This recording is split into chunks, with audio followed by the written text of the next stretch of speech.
안녕하세요. 반갑습니다. 이재진의 상한가랠리입니다. 상한가랠리 유튜브 채널에서는 시장의 100%는 존재하지 않아도 높은 확률의 종목과 전략은 존재한다는 말씀을 드리고 있습니다. 오늘 준비한 영상은 삼성전자 딴짓하지 말고 여기서 매수하세요. 2배 수익 봅니다라는 주제로 오늘의 영상을 준비했습니다. 일단은 삼성전자라는 기업이 나쁜 기업이 아니다, 좋은 기업이라는 건 누구나 다 알고 있습니다. 그리고 최근 시장이 과하게 조정받으면서 주식시장의 주식들이 싼 가격이다, 실적 대비해서 가격이 싸다라는 것도 그 누구나 알고 있는 사실입니다. 하지만 중요한 건 뭡니까? 도대체 언제 매수해야지만이 삼성전자가 딱 돌아서는 타이밍에 매수할 수 있을까?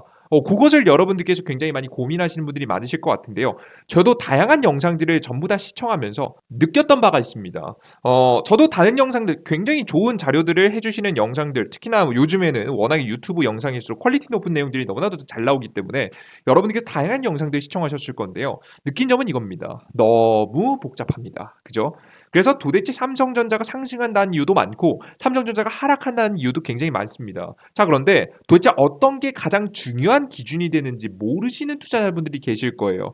그러다 보니까 다양한 지식이 들어왔는데 뭐가 중요한지 중요도를 파악할 수 없다 보니까 주식시장이 상승할지 하락할지 그 타이밍이 언제일지 삼성전자를 언제 사야 될지 모르는 겁니다. 그래서 제가 여러분께 오늘 진행해 드릴 건 딱 두 가지 기준을 잡아 드릴 거예요.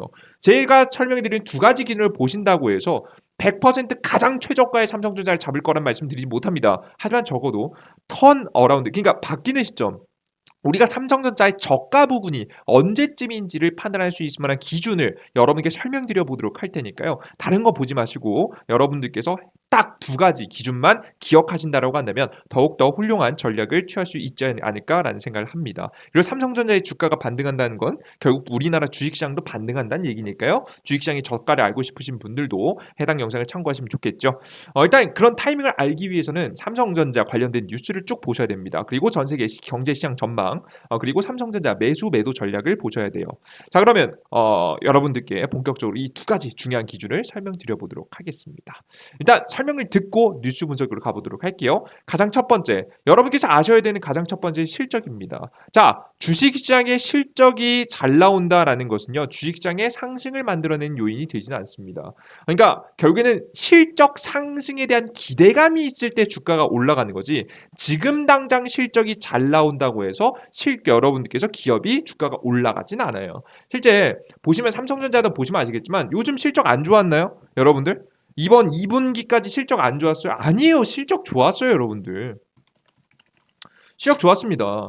근데 삼성전자의 주가가 떨어지는 이유가 뭡니까? 분기별로만 따져봐도 여러분들 실적 나쁘지 않아요. 여러분들 계속 좋은 실적들 이어가고 있고 잠정 실적도 괜찮은데 가장 큰 문제가 뭐냐? 앞으로 4분기부터 실적이 둔화될 가능성이 높다라는 이야기가 나오고 있기 때문이에요. 이해되시죠? 당장의 실적이 잘 나와도 미래 실적 가능성이 떨어지면 오히려 주가는 하락한다. 그런데 그럼에도 불구하고 실적을 봐야 되는 이유는 무엇이냐? 실적이 좋으면요, 떨어질 때 조금 덜 떨어지고요, 올라갈 때 강하게 올라갑니다. 그러니까 주식시장의 실적 같은 경우에는 저가를 형성하는 효과를 가지고 있다라고 보시면 됩니다. 더 이상 더 크게 밀리지 않고 의미 있는 가격 라인에서 버텨줄 수 있을 만한 힘을 가져간다라고 보시면 될 것 같죠. 이해되셨죠? 그래서 우리가 실적적인 부분이 잘 나오는지, 실적에 대한 전망치가 언제 어떻게 나오는지에 따라서 주가의 상승과 하락을 여러분들께서 현재 주가는 어떤 상태인지를 판단해 볼 수 있겠죠. 그리고 두 번째는 주식시장입니다. 결국 대한민국의 주식시장은 안타깝게도 삼성전자가 가장 대표적이죠. 외국인 투자 자금들이 매수하느냐 마느냐에 따라서 한국의 주식시장이 상승할지 하락할지가 결론이 서게 됩니다. 실제 외국인 수급이 적극적으로 잘 들어오면 삼성전자는 상승하고요, 외국인 투자 자금들이 들어오지 않으면 버티지 못하고 하락하는 모습이죠. 기관계 개인 중요하겠지만 그들도 중요하겠지만 가장 중요한 건 외국인입니다. 안타깝게도 외국계 헤지펀드 큰 자금들이 삼성전자를 산지 만지에 따라서 갈리는 거예요. 자, 그런데 여러분들께서 이 주식시장의 상승과 하락을, 외국인 투자자들의 흐름을 알기 위해서는 환율적인 부분을 빼놓을 수 없겠죠. 환율이란 무엇이냐? 결국에는 한국의 원화하고 달러의 가치의 차이를 나타내는데요. 지금 보시면 환율이 올라가면 올라갈수록 외국계 투자 자금들이 빠져나간다고 생각하시면 됩니다. 외국계 투자 자금들이 빠져나가면 자연스럽게 삼성전자 어떻게 되겠어요? 빠져나가겠죠. 삼성전자에서도 외국계 투자 자금들이 빠져나가니까 주가는 하락하게 될 겁니다. 관련된 흐름이 어떻게 이어지는지를 잘 살펴보셔야겠죠. 요것들을 여러분들께서 아시기 위해서 제가 오늘 기사 내용들을 하나씩 준비했으니까요. 잘 따라오시면서 그 기준들, 앞으로 삼성전자의 주가는 어떻게 될지 꼭 알아가시면 좋을 것 같습니다. 가장 첫 번째 기사입니다. TSMC, 마이크론, 키옥시아 줄줄이 감산, 삼성전자는 세계 주요 반도체 회사들이 잇따라 공급량을 줄이면서 감상 체제를 준비 중에 있다. 지금 재고가 쌓인 가운데 수요가 살아날 기미가 안 보여서이다. 반면 삼성전자는 인위적인 감산보다는 기회를 맞고겠다는 공격적인 기조이다라는 내용입니다. 지금 현재 전 세계적인 반도체 기업들이 반도체 생산량을 감소시키고 있다는 부분이죠. 이걸 보면서 많은 투자자분들이 뭐라고 생각하십니까? 이제 큰일 났다. 진짜 큰일 났다고 생각하십니다. 맞습니다. 큰일 난 게 맞습니다. 반도체 관련된 업황은요, 지금 굉장히 큰일 났습니다. 자, 근데 우리 이거 처음 들어보나요? 아니잖아요. 이거 언제부터 들었던 얘기예요, 여러분들. 작년에 12월 2021년도 1월 달부터 여러분들 반도체 수요가 감소할 가능성이 높다라는 이야기가 진작에 나오면서 그때부터 삼성전자의 반도체 실적이 안 좋아질 거라는 내용이 옛날부터 있었어요. 그죠? 그 옛날부터 있었던 이 수요가요, 이번에 정점을 찍은 겁니다. 정말 수요가 뒷받침되지 않으니까 기업들이 감산을 선언해버린 거죠. 그죠? 이해되셨죠? 가장 최악의 악재가 나왔다라고 보시면 됩니다. 자, 그런데 옛날부터 예고되고 있었던 악재가 이번에 최악의 악재를 찍었습니다. 그러니까 제 말은 뭐냐면 더 이상 악재가 없어요, 여러분들. 이보다 더 심각한 악재가 존재하지 않는다는 겁니다. 안 그래도 삼성전자 문제다 못 따라간다, TSMC에 밀렸다는 얘기 듣는데 그 와중에 전 세계 반도체에 감산이 들어갑니다. 잘 안 팔린대요. 이보다 더 나쁜 이슈가 없어요. 그죠? 그 나쁜 이슈가 이미 미리 주가에 반영되어 있는 상태입니다. 그래서 이번 악재를 기준으로 해서 저는 삼성전자를 비롯한 반도체 관련된 기업들의 최고의 악재가 이미 나왔다 보시면 돼요. 그죠? 이미 최악의 주가를 이 실적을 반영한 상태예요. 이미 이 안 좋은 감산한 실적을 감안한 주가의 가격이 55,900원이라는 겁니다. 이해되셨죠? 항상 주식은요, 미래를 예측하고 미리 움직이는 거니까요. 그죠? 뭐 평균적으로 한 6개월을 먼저 움직인다라고 보통 이야기가 굉장히 많이 나오죠. 뭐 종목에 따라, 기업에 따라, 업황에 따라 좀씩 다르긴 하겠지만, 그죠? 그래서 삼성전자는 이미 악재가 떨어질 대로 떨어진 상태다. 자, 그렇다라고 한다면 지금부터 실적에 문제가 있을까? 더 이상 더 크게 실적 주가를 하락시킬 만한 요인이 있을까? 라는 생각을 해봤을 때는요, 저는 없다라고 생각됩니다. 더 이상 뭐가 있습니까? 나올 만한 악재가 이미 다 끝났다라는 내용이에요. 이해되셨죠? 그 와중에 삼성전자가 조금 더 적극적인 모습을 보였죠? 어떤 적극적인 모습입니까? 삼성전자 반도체 빙하기에도 감산 없다. 이대로 생산량을 유지하겠다라는 내용을 이야기하게 됩니다. 그래서 계속해서 양상 계획을 통해서 앞으로 다가오게 될 지금 현재 반도체 시대에서 매출을 잘 뽑아내겠다라는 의지가 보여집니다. 자, 그러면 도대체 어느 부분에서 우리 삼성전자가 매출 전망, 매출 최악의 악재 이미 뜬 상황에서 앞으로의 매출 성장에 대한 가능성, 매출 회복에 대한 가능성은 어디서 찾아볼 수 있느냐? 이것을 찾아볼 수 있습니다. 삼성 SK D램 출시, 40% 차지, 서버용 시장도 얼어붙나라는 내용인데요.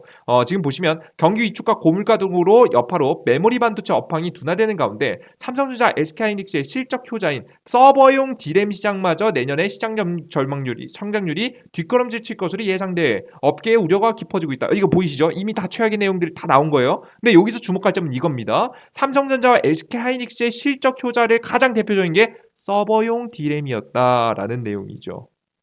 그럼 과연 이 서버용 D램은 무엇인가? 간단하게 보겠습니다. 데이터 센터 서버 등에 사용하는 반도체 성장세가 가파르다. 구글, 아마존과 같은 글로벌 정보기술 IT 기업들이 인프라 확충에 나서면서 이 시장의 수요가 크게 늘어난 덕분이다. 서버용 칩을 생산하는 TSMC, 서버용 메모리를 생산하는 삼성전자와 SK하이닉스 관련된 매출 역시 크게 증가하고 있다는 내용인데요. 모바일 스마트폰 반도체 성장이 주춤한 가운데 반도체 무게중심이 데이터 센터 분야로 빠르게 이동하고 있다는 분석이 나온다라는 내용이죠. 가상세계, 메타버스 시장을 만들기 위해서 이런 필요한 가장 많은 이런 데이터를 쌓아놓는 데이터 센터에 들어가는 게 바로 서버용 램이다라고 보시면 될 것 같아요. 아시겠죠? 자, 그럼 지금 당장에는 어떤 거에 보통 많이 사용돼? 유튜브 영상들 인터넷에 업로드 시키잖아요. 그죠? 위에 올려놓는 거잖아요. 누군가가 그 인터넷 서버예요. 그죠? 그 서버들 동영상들이 최근에 굉장히 많이 올라오고 다양한 정보들이 인터넷에 업로드 되잖아요. 이 업로드되는 모든 정보들이 바로 이 서버용 이 서버에 저장된다라고 보시면 됩니다. 이 서버를 유지하기 위해서는 이 삼성하고 SK 하이닉스가 만드는 이런 서버용 램을 사용해야 된다라는 부분이겠죠. 이해되셨죠? 근데 이러한 이 서버용 이 디램이요. 지금 현재 한 번 더 변화를 시도하고 있습니다. 어떤 변화를 시도하고 있냐? 요거 보시면 될 것 같아요. 세계에서 가장 빠르다. 인텔 13세대 코어 프로세서 이달 20일 출시라는 내용입니다. 인텔이 오는 20일 데스크톱용 중앙 처리 장치 신제품 13세대 코어 프로세서를 국내 출시한다라는 내용이죠. 인텔의 신제품이 세계에서 가장 빠른 CPU라며 경쟁사 대비 DDR4에서 DDR5로 넘어가는 과도기에 통할 수 있는 CPU라고 자신했다. 여기 보시면 DDR4에서 D램 지금 삼성이 판다는 그거죠. 4에서 DDR5로 넘어가는 거다. 이 버전이 넘어가게 되면서 효율도 극대화될 거고요. 그리고 이 전력도 많이 먹지 않게 될 겁니다. 연상 속도는 빨라지는데 효율까지 좋아지게 되는 거죠. 이런 것들을 만드는 바로 지금 현재 D램 삼성전자는 이번에 본격적으로 커질 해당 시장을 준비하고 있습니다. 보시면 지금 현재 삼성전자 SK하이닉스가 차세대 D램 기술 개발에 박차를 가하고 있다. 메모리 반도체 시장의 한파가 공급 경쟁보다 고부가가치 제품을 앞세워 신제품 대중화에 나서겠다는 전략이다. 특히 모바일 D램 을 주목해 후발주자들의 격차를 벌리는 중이다라는 내용을 최근에 쏟아냈었죠. 10월 19일 날짜의 기사입니다. 여러분들 보이시죠? 이런 DDR5 시장, 특히나 서버용에서 승부를 보고자 합니다. 자, 그런데 문제가 뭐냐? 인텔이 결국에는 여러분들 이 DDR5 램이라는 건요, 팔과 다리라고 보시면 됩니다. 팔과 다리는요, 뭐가 있어야 움직일 수 있냐면 머리가 있어야지 움직일 수 있어요, 여러분들. 근데 이 서버용 CPU를 생산하는 이 인텔이요, 아직까지 서버용 이 CPU를 내놓지 않고 있습니다. 삼성전자와 SK하이닉스는 이미 다 준비해 놨는데 이 서버용 DDR5를 기준으로 하는 CPU를 서버용을 내놓지 않았다는 겁니다. 이해되셨어요, 여러분들? 아시겠죠? 여기 보시면 이 데스크톱용은 개인용입니다. 개인용은 출시했는데 서버용은 출시하지 않았다는 내용이죠. 실제 관련된 기사 내용을 한번 보도록 하겠습니다. DDR5 D램 전환 지연, 인텔 차세대 서버용 CPU 내년으로 미뤘다라는 내용이 9월 날짜, 지금 현재 9월 23일 날짜로 나왔었죠. 저번 달에 나온 기사입니다. D램 세대 교체가 늦어지고 있다. 호환 가능한 중앙 처리 장치 일정이 미뤄진 탓이다. 차세대 제품으로 분위기 반전을 노리던 메모리 제조사는 아쉽기만 하다. 이것 때문에 이게 주가를 올릴 만한 핵심 포인트인데 이게 나오지 않고 있는 거예요. 업계에 따르면 인텔용 서버용 CPU가 차기작 사파이어 레피즈는 연내 출시가 무산됐다. 개발은 완료했으나 검증이 과정이 늘어지고 있다는 후문이다. 인텔은 오는 27일 개발 행사에 인텔 이노베이션을 개최한다. 이 자리는 13세대 프로세서를 선보인다. 이 제품은 PC용 CPU를 12세대 프로세서 후속 제품이다. 13세대죠. 이날 사파이어 레피즈가 등장할 수 있다는 소문이 있었으나 결과적으로는 사실이 아니었다. 사파이어 레피즈는 차세대 반도체 이상의 의미가 있다. 서버용으로 DDR5를 규격으로 처음을 지원하는 CPU이기 때문이다. DDR5는 국제 반도체 협의 기준 기구에서의 정한 차세대 D램 규격이다. DDR은 한 클럭 한 사이클 동안 두 번의 데이터 신호를 총수신할 수 있다. 라고 합니다. 그래서 DDR2, 지금 현재 2, 3, DDR4 해서 DDR5까지 해서 연산 속도가 늘어난다는 거 여러분들 보이시죠? 쉽게 말해서 더 적은 전력으로 더 좋은 성능을 낸다라는 것이다. 근데 이게 필요해야 되잖아. 정말 필요할까요? 필요합니다. 왜냐면 지금 전 세계적으로 문제가 되고 있는 게 뭐죠, 여러분들? 전력 생산이잖아요. 그죠? 대한민국도 그런 다양한 단점이 존재함에도 불구하고 계속 원자력 발전소 돌리고 원자력 발전소를 확대하는 이유가 뭡니까? 결국 전기 생산을 탄소 없이 생산할 수 있을 만한 방법이 없기 때문에 행동하는 거잖아요. 그죠? 전력 생산이 굉장히 중요하게 떠오르는 시대인데 전력 생산 이 전기 사용량 자체가 줄어들고 효과는 올라가기 때문에 사실 기업들 입장에서는 안 바꿀 이유가 없는 거죠. 특히나 네이버 카카오, 지금 현재 시대를 이끌어가고 있는 구글까지도 지금 현재 이 DDR5를 탑재한 이 반도체가 본격적으로 나오게 된다라고 하면 더욱더 각광받으면서 제품들을 사들일 가능성이 매우 높습니다. 자, 그러면 그 타이밍은 언제일까? 우리가 항상 고민이 됩니다. 그 타이밍은 제가 항상 말씀드렸지만 뭐냐면 이 DDR5가 반드시 필요해지는 시기가 언제냐면 바로 메타버스 시대가 시작되는 시기입니다. 메타버스란 무엇이냐? 지금 산업용 메타버스라고 해서 이야기가 나왔는데요. 실제 세계의 작업 및 업무를 디지털로 구현해내 모든 것을 디지털로 구현해내는 겁니다. 그러니까 실제 생활에서도 우리가 삶에서도 느낄 수도 있고요. 완벽한 가상 세계에서도 느낄 수 있는 거죠. 근데 이러한 다양한 데이터들이 눈에 보이시는 것과 같이 이렇게 띄어지기 위해서는 올라가기 위해서는요. 엄청난 전력을 소모하게 됩니다. 엄청난 전력을 덜 쓰면서도 이런 다양한 데이터들을 저장해 놓을 곳이 필요하겠죠. 저장해 놨다가 띄워놓는 거니까요. 그죠? 다양한 데이터들을 저장해내는 곳이 필요하기 때문에 더욱더 D램의 지금 이제 피로도가 증가하게 되는 거죠. 정확하게 일주일 전에요. 그래서 어떤 이슈가 있었냐면 도대체 그러면 언제부터 메타버스가 각광을 받느냐. 메타 신형 VR 기기 퀘스트 프로 공개, 마이크로소프트와 동맹했다는 내용입니다. 차세대의 테크 플랫폼 패러다임을 주도하기 위한 승부수로 메타버스를 들고 나온 메타가 지금 전 페이스북이죠. 알려졌던 신형 가상현실 기계 메타 지금 이제 퀘스트 프로를 선보였다라는 내용입니다. 말 그대로 가상의 세계에서 우리가 어떠한 컨텐츠들을 즐길 수 있게 만들어 놓은 거죠. 여기에서는 영화가 될 수 있겠고요. 게임이 될 수도 있겠고요. 다양한 운동이 될 수도 있겠고요. 다양한 것들은 이 카메라를 통해서 확인할 수 있는 거죠. 자, 그런데 이번에 큰 상승이 없었습니다. 자, 그런데 저는 이 변화가 언제부터 생겨날 거라고 저는 현재 보고 있냐면 이 애플의 VR 기기입니다. 애플의 VR 기기가 출시되는 시점이 가장 중요하다라고 보시면 될 것 같아요. 사실 뭐 어떠한 제품을 특히나 전자제품을 내놓을 때에도요. 그 어떤 기업들보다 가장 많이 주목받았던 가장 많이 이 기술력적인 부분에서 놀람을 이끌어냈었던 가장 대표적인 기업이 누굽니까? 선도하는 기업이 애플이지 않겠습니까? 그죠? 여러분들 요즘 이어폰 끝없는 이어폰 누가 만들었죠? 애플이 주도했습니다. 그죠? 스마트폰 시장 누가 주도했죠? 삼성하고 애플이 주도했습니다. 그죠? 여러분들 이 안면 인식 그리고 지문 인식 이런 거 다 누가 주도했죠? 역시나 삼성하고 애플이 주도했습니다. 그죠? 다양한 것들 특히나 안면 인식은 애플만 진행했었죠. 그죠? 그 이외에 다양한 것들 이 바로 애플의 제품들을 기준해서 굉장히 퀄리티 높은 제품들이 나왔다는 거, 혁신이 나왔다는 것을 생각해 봤을 때 우리가 XR 기기 분명히 비싸게 출시될 겁니다. 누구나 다 사용할 수는 없고요. 처음엔 비싸겠죠. 여러분 처음에 과거에 10년 전에 갤럭시 S도 굉장히 비쌌잖아요. 그게 100만 원이었습니다. 요즘 생각하면 버벅이고 느려가지고 쓰지도 않을 것 같았던 그것이 비싸고 이 생각보다 큰 지금 현재 매력을 바로바로 엄청 빠르지는 않았음에도 불구하고 왜 그것이 굉장히 비싼 가격에 팔렸겠습니까? 혁신이었습니다.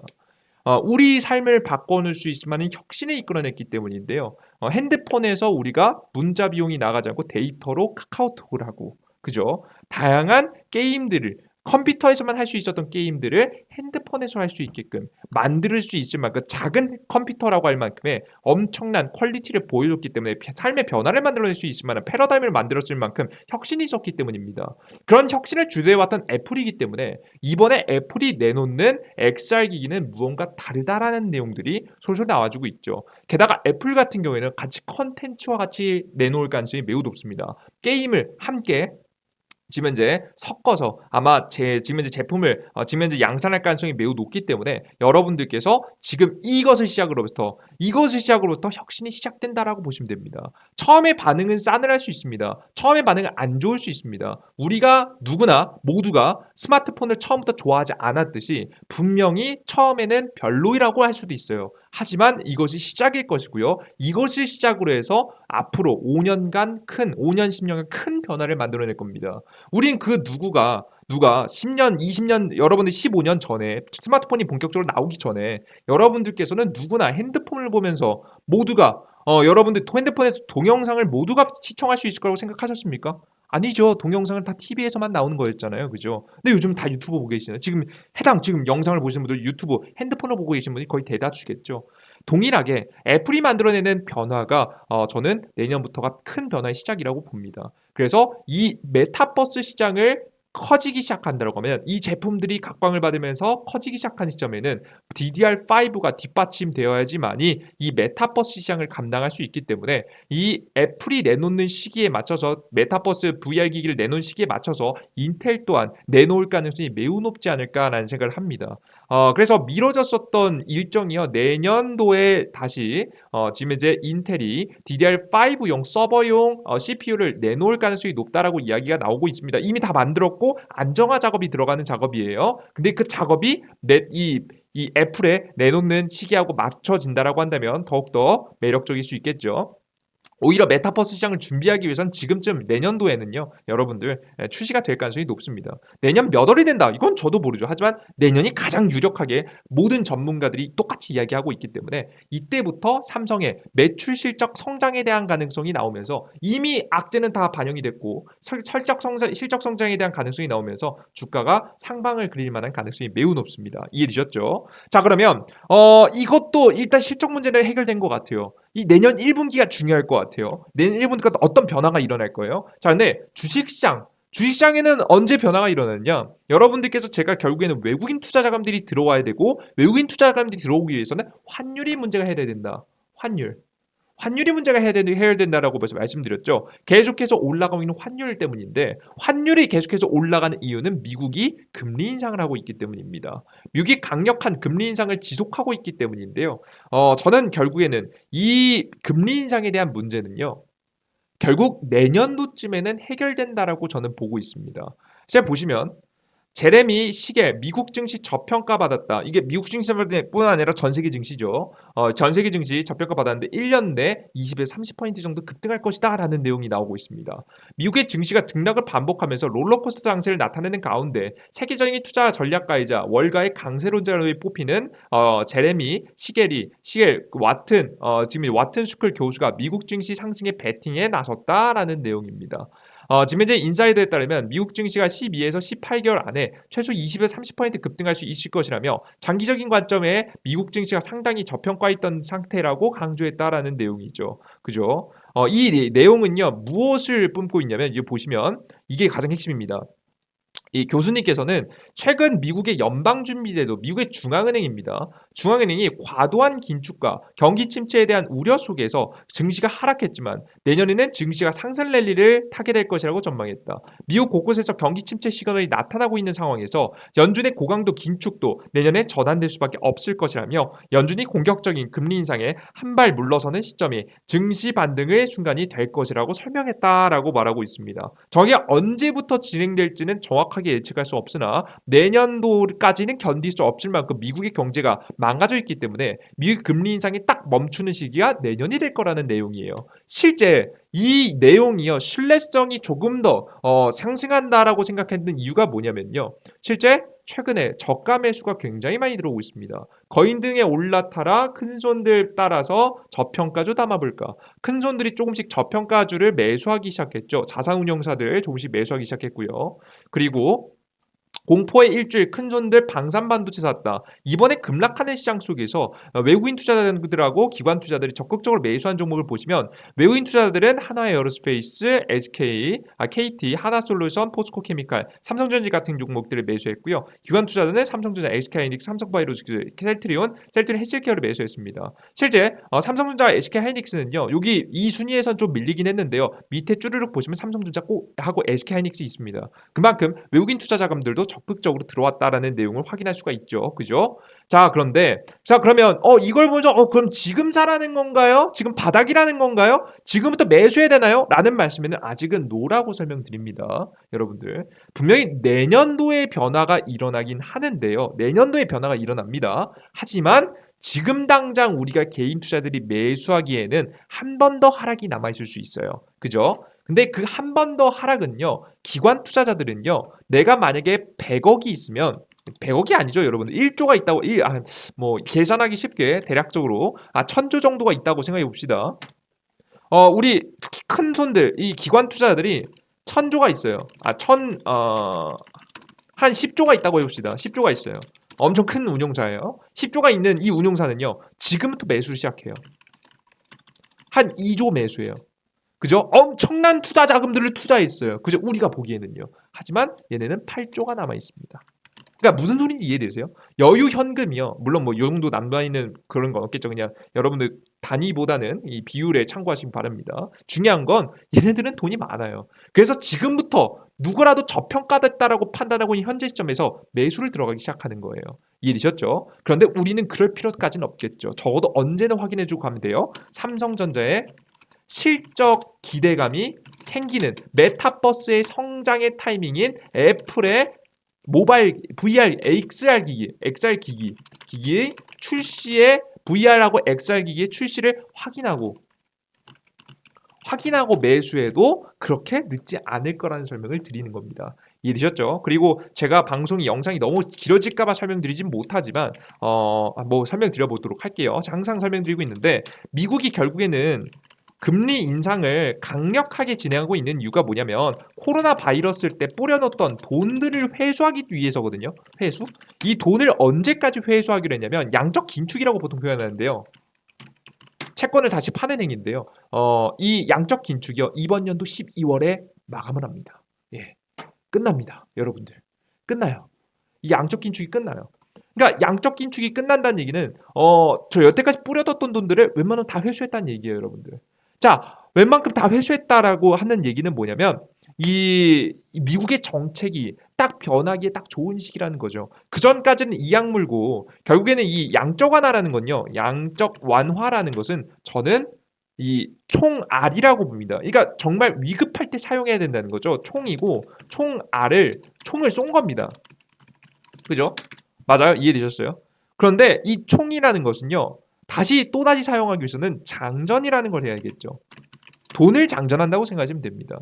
그런 행위를 양적 완화를 끝내고 양적 긴축, 돈을 다시 빨아들이면서 이 총을 다시 장전한 행위가 언제 끝난다? 바로 이번 연도 12월에 끝난다. 미국 중앙은행이 언제든지 또다시 찾아올 수 있을 만한 돌발 악재에 대응하기 위한 총알을 쐈고 이 총알을 장전이 이번에 끝난다라는 내용이에요. 그죠? 그리고 이미 전 세계 미국은 조금 이제 경기 침체라고 이야기하지만 이미 유럽은 경기 침체죠. 특히나 지금 터진다라고 가장 가능성이 높은 국가가 누구예요? 영국, 중국, 한국, 일본이에요. 이들 중에서 기초 체력이 가장 좋은 누구? 중국, 일본은 그나마 버티기가 나쁘지 않을 겁니다. 얘네는 내수가 빵빵하니까요, 여러분들. 그죠? 그들 중에서 그래서 가장 기초 체력이 좀 약한 영국 나라 같죠. 이번에 총리 임명되고 나서 감세 정책 진행하고 나서 바로 빵 터지지 않습니까? 문제 생겼죠. 그 후속타가 누구냐? 저는 한국일 가능성이 높다 봅니다. 그래서 한국을 중심으로 해서 한 번 더 문제가 터지면 우리가 한 번의 주식시장의 하락을 좀 맞이할 수 있는데 한 번 주식시장이 하락하더라도 그 악재는요. 주식시장이 크게 빠지는 않을 겁니다. 이미 주식시장이 거의 다 반영이 됐기 때문에 크게 빠지진 않을 거예요. 다만 이 시점을 중심으로 해서 미국도요. 느끼게 될 겁니다. 어떤 걸 느끼게 돼요? 이대로 가다가는 영국이 무너지고 한국이 무너지고 즉 미국의 편인 국가들이 무너질 수가 있겠구나. 자, 이게 가장 중요한 이유가 뭐냐면 뭐 그뿐만 아니라 뭐 중국하고 일본도 무너진 게 가장 위험하겠죠. 이들 중에서 특히 미국의 편인 국가들이 무너진 게 가장 위험한 이유가 뭐냐면 이 국가들이 공통점이 뭐냐면 외화 비율, 그러니까 특히나 영국을 제외한 한국, 일본, 중국의 공통점이 뭐냐? 바로 이 달러 채권을 많이 가지고 있습니다. 달러 채권. 그 순위를 간단하게 매겨보면 이렇게 확인할 수가 있습니다. 간단하게 보여드릴게요. 이게 2019년도 기준입니다. 보시면 중국 가장 많고요. 일본, 브라질, 영국, 뭐 아이슬란드, 스위스 등등이 있는데 여기서 보시면 이 밑에 쭉쭉 내려가다 보면 한국도 존재하거든요. 그죠? 여기 보시면 아시다시피 지금 위기에 빠졌다라고 해당되는 국가들이 보유하고 있는 채권입니다. 특히나 일본이 최근에 위기다라는 소리도 같이 들어보셨죠. 한국도 굉장히 취약하지만 지금 한국을 시작으로 해서 이 위기감은요. 중국, 일본에 퍼질 겁니다. 자, 그렇게 되면은 달러 채권을 보유하고 있는 국가들이 만약에 망하게 되면 어떻게 되는 줄 아세요? 달러 채권을 다 갖다 팔아버리라고 하겠죠. 달러 채권 다 같이 팔아버리게 되면요. 달러 가격이 굉장히 크게 문제가 생기겠죠. 달러의 신뢰도가 많이 하락할 겁니다. 그래서 달러의 패권 자체가 흔들려 버리는 상황이 나타날 수 있기 때문에 미국 입장에서도 다른 국가들 지금 뭐 바이든 대통령이 미국이 경제가 괜찮기 때문에 나머지 국가 다 망한 거 상관없다라고 이야기하지만 실제 상관없지 않습니다. 절대 상관없지 않고요. 다 같이 터져나가는 최악의 위기를 막아야겠죠. 그러다 보니까 이 국가들 특히나 미국 입장에서도 너무나도 무리하게 계속해서 금리 인상을 할 수 없습니다. 이해되셨죠? 지금은 다 어쩔 수 없이 총알을 장전하기 위해서 코로나 바이러스 때 쏜 총알을 장전하기 위해서 금리 인상을 강력하게 진행했지만 슬슬 뭐 우크라이나 러시아 전쟁도 이미 미국이 어느 정도 승기를 잡은 상황이고 거기다가 양적 긴축까지 총알 장전도 거의 끝내놓은 상태이기 때문에 내년도 1분기부터 변화가 일어날 가능성이 매우 높습니다. 금리가 그때부터 인하된다는 소리는 아니고요. 적어도 금리가 인상이 멈출 가능성이 있다라는 거죠. 이번 연도까지만 진행되고 내년도부터 변할 가능성이 높습니다. 그러한 부분까지 살펴봤을 때도 역시나 내년도 1분기가 가장 핵심적으로 떠오르는 구간이라고 보시면 될 것 같고요. 여러분께서 내년도 1분기가 꼭 무조건 저점이 나오는 건 아니지만 저와 함께 계속해서 삼성전자와 관련된 영상들을 시청하시게 된다라고 하면 변화가 일어나는 타이밍들을 직접 보실 수 있을 거라고 생각합니다.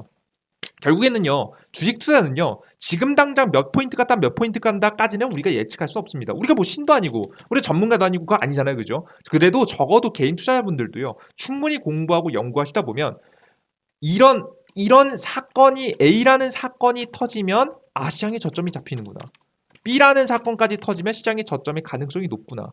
이런 중요한 기준을 세워놓고 대응하시면 여러분들께서 굉장히 훌륭한 대응을 하실 수 있겠고요. 이러한 대응을 하기 위해서는요. 재밌게도요. 예측을 어느 정도 하고 있어야 됩니다. 예측이 틀릴지라도 우리가 예측을 해봐야 되는 이유예요. 아시겠죠, 여러분들? 지금 당장 이 예측이 맞으시지 않을 수도 있습니다만은 이런 기준들을 세워놓는 것이 가장 중요하기 때문에 이런 기준을 여러분께 전달해 드렸고요. 디테일에 대한 부분은 그때그때 맞춰가서 그 타이밍을 조금씩 맞춰가기 시작하면 우리가 최고의 저점에 사진 못해도 저점 부근에 살 수 있다는 설명 드려요. 최근에 시장 하락할 때 시장의 하락이 끝났다. 지금부터 단기 횡보할 것이다. 시장 이게 단기 저점이라는 설명 어디서 드렸죠? 제가 계속해서 설명드렸잖아요. 이게 예측이 다 가능하다니까요. 이런 자리들. 더 이상 주식시장이 폭락을 멈추는 자리 있습니다. 존재해요. 뭐 대단한 이슈 아니요. 신용잔고만 보셔도 신용잔고가 12% 정도 털리는 것만 봐도 알 수 있다니까요, 여러분들. 이거 별거 아니잖아요, 여러분들. 엄청난 거 아닌데도 불구하고 이런 것들을 꾸준히 시장을 잘 관찰하면 주식시장이 마이너스 12%까지 빠지면 신용잔고가 정고점 대비 12% 정도가 빠지면 시장의 단기 저점을 잡는구나. 그죠? 시장이 급락을 하는데 이 신용잔고가 마이너스 12% 정도가 빠지는 거야. 딱 여기까지죠. 더 빠졌지만 여기까지만 체크해보고 우리가 선을 그어보면 재밌게도 이때 타이밍에 시장의 차트상 저점을 잡아나가는 걸 보실 수가 있습니다. 재밌죠? 이 점 부근에서 주식시장의 저점이 잡혀나가는 모습입니다. 그죠? 재밌죠? 그래서 더 이상 폭락이 이어지지 않고 주식시장이 저점이 잡히는구나. 이번에 달랐을까요? 아니 똑같다니까요, 여러분들. 주식시장에 여기부터 꺾여내려가기 시작한 자리부터 12% 지금 현재 신용 물량이 털리니까 주식시장에 더 이상 폭락하지 않고 저점을 잡습니다. 재밌잖아요, 그죠? 이게 별거 아니지만 이러한 기준들만 정확하게 알아놔도 타이밍을 잡아나갈 수 있습니다. 아시겠죠? 그 타이밍들을 저와 함께 여러분들께서 굉장히 예측이라는 것은 오만하고 자만한 행위입니다만은 그럼에도 불구하고 우리는 주식시장에서 아무렇지 않게 손 놓고 있을 수는 없기 때문에 최선을 다해서 노력해야 된다는 설명드렸고요. 그것이 혼자 힘드신 분들을 위해서 제가 직접 시장에서 기준을 세워놓고 시장의 저점 타이밍을 잡기 위해서 노력하고 있습니다. 저는 계속해서 내년 1분기라고 설명드리고 있고요. 진짜 실제 내년 1분기에 저는 굉장히 중요한 변화가 일어날 거라고 보고 있습니다. 저와 함께 살펴보시면서 시장에 제가 여태까지 시장의 저점, 단기 저점 타이밍들을 계속해서 맞춰왔듯이 이번에도 중요한 기준을 통해서 여러분들에게 설명을 계속해서 브리핑해드리도록 할 테니까요. 여러분들께서 구독 버튼 따봉 버튼 누르시고요. 매번 올라오시는 삼성전자와 관련된 영상들이라도 꼭 시청하시면서 여러분들께서 좋은 저점 타이밍들을 잡아나가셨으면 좋겠습니다. 곧 머지않았고요. 그 자리가 2배, 3배 볼 수 있을 만한 자리가 될 겁니다. 삼성전자라고 하면 정말 지금 정말 좋은 타이밍에 잡으면 정말 2배도 먹을 수 있겠죠. 그리고 더 좋은 종목을 잡는다라고 한다면 뭐 3배, 4배도 가능할 거라고 저는 보고 있습니다. 물론 장기 투자해야겠죠. 뭐 1년 뭐 6개월 만에 된다 뭐 그런 거 말도 안 되지만 쭉 끌고 가시면 좋은 전략 가져가시면 그때 자리 잡은 저가 타이밍들은 정말 훌륭한 수익들을 가져다 줄 거라고 저는 생각하고 있습니다. 아시겠죠, 여러분들? 그래요, 좋습니다. 가끔 가다가 폭락에 대해서 이야기하시는 분들이 있는데요. 폭락을 하면요 자본주의 자체가 무너지고요. 자본주의 자체가 무너진다는 얘기는 미국이 무너진다는 소리예요, 여러분들. 근데 미국이 무너지는 것은 생각보다 쉽지 않아 보이죠. 최근에 미국이 위기다 위기다 위기다 했는데 결국에는 전쟁이 터지고 글로벌 위기가 터지니까 미국이 제일 잘 사는 나라라고 한 번 더 증명이 되잖아요, 그죠? 미국이라는 나라가 쉽게 무너지진 않습니다. 무너질 수도 있습니다. 언젠가는 무너질 거라고 봐요, 저도. 하지만 우리가 살아있을 동안 과연 볼 수 있을까? 라는 의문이 들 정도로 미국은 아직도 탄탄한 구조를 가져가고 있습니다.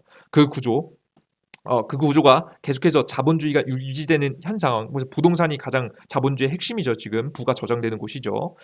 그런 원리가 깨어지지 않는 이상은 또다시 주식시장은 상승의 그림을 그릴 거고요. 그런 상승의 그림을 그리는 순간 여러분들께서 부자가 되는 순간이 될 수 있으니까 잘 준비하고 여러분들께서 주식시장에서 좋은 타이밍을 잡아나가면 좋을 것 같습니다.